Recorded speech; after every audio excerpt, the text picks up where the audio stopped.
Dear viewers, welcome to my channel CG coaching class है। आज हम आपको क्लास 10 कंप्यूटर में सी भाषा में डेटा टाइप क्या होता है।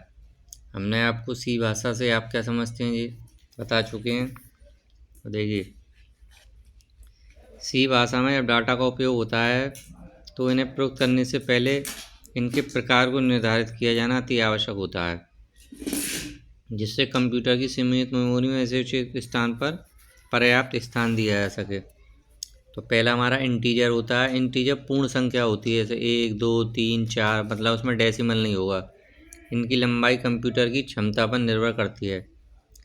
और इंटीजर ये 3 प्रकार के होते हैं: शॉर्ट इंटीजर, इंटीजर और लॉन्ग इंटीजर। कुछ विशेष प्रकार इंटीजर में आप अनसाइंड इंटीजर तथा साइंड इंटीजर का प्रयोग कर सकते हैं। तो देखिए, अनसाइंड इंटीजर लंबाई 0 से लेकर +65535 हो सकती है। एक 16 बिट्स वाली कंप्यूटर पर अनसाइंड इंटीजर की लंबाई इतनी होती है। फ्लोटिंग पॉइंट क्या होता है? फ्लोटिंग पॉइंट को भिन्न अंक या दशमलव भी कहा जाता है। इसकी रेंज 32 बिट्स होती है। इसे दशमलव के 6 अंकों तक प्रस्तुत किया जाता है, यानी कि जिसको हम और कैरेक्टर हमारे होते हैं A B C, बड़ा A बड़ा B, और ये 8 बिट्स की होती है। वर्ड क्या होता है? यह एक विशेष डाटा टाइप होता है जो मूल्यहीन गुण रखता है। इसका अर्थ है कि डाटा का कोई प्रकार नहीं है, यह मानों के रिक्त समूह को व्यक्त करता है। तो देखिए, कैरेक्टर हमारे 1 बिट का, इंटीजर 2, फ्लोट 4, डबल 8 और वर्ड 0 का होता है। उपरोक्त सभी डाटा मिलाकर एक श्रेणी में रखे हैं, जिसे प्राथमिक डाटा कहते हैं। प्राथमिक डाटा, प्राइमरी डाटा अथवा सी भाषा में डाटा टाइप भी होते हैं, उन्हें सेकेंडरी डाटा या ड्राइव डाटा भी कहते हैं। इसके बाद हम आपको बताते हैं ऑपरेटर क्या होते हैं। ऑपरेटर किसी प्रकार के डाटा पर की जाने वाली क्रिया को व्यक्त करने वाला कोई चिन्ह होता है। उदाहरण के लिए धन 2 संख्याओं योग क्रिया को बताने वाला ऑपरेटर है।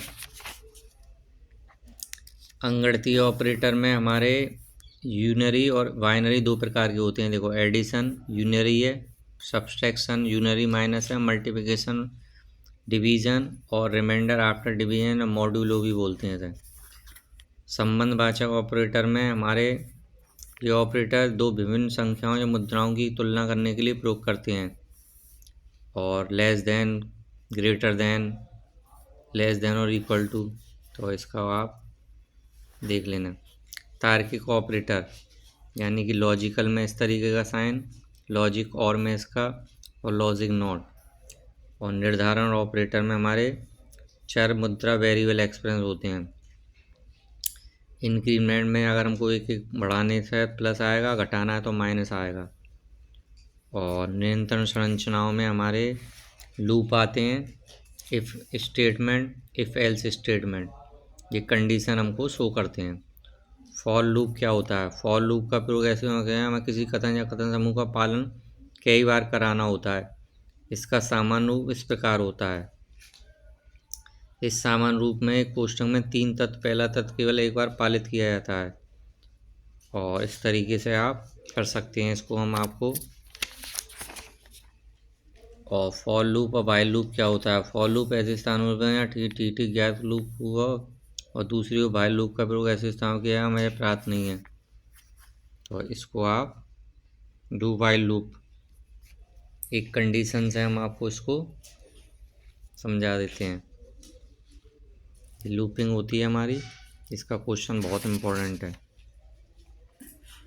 इसके बाद सीक्वेंशियल प्रोसेस और डिसीजन प्रोसेस, तो ये आप देख लें। इसके बाद हम नेक्स्ट वीडियो में आपको इसकी प्रैक्टिकल समझा देंगे। Thank you very much.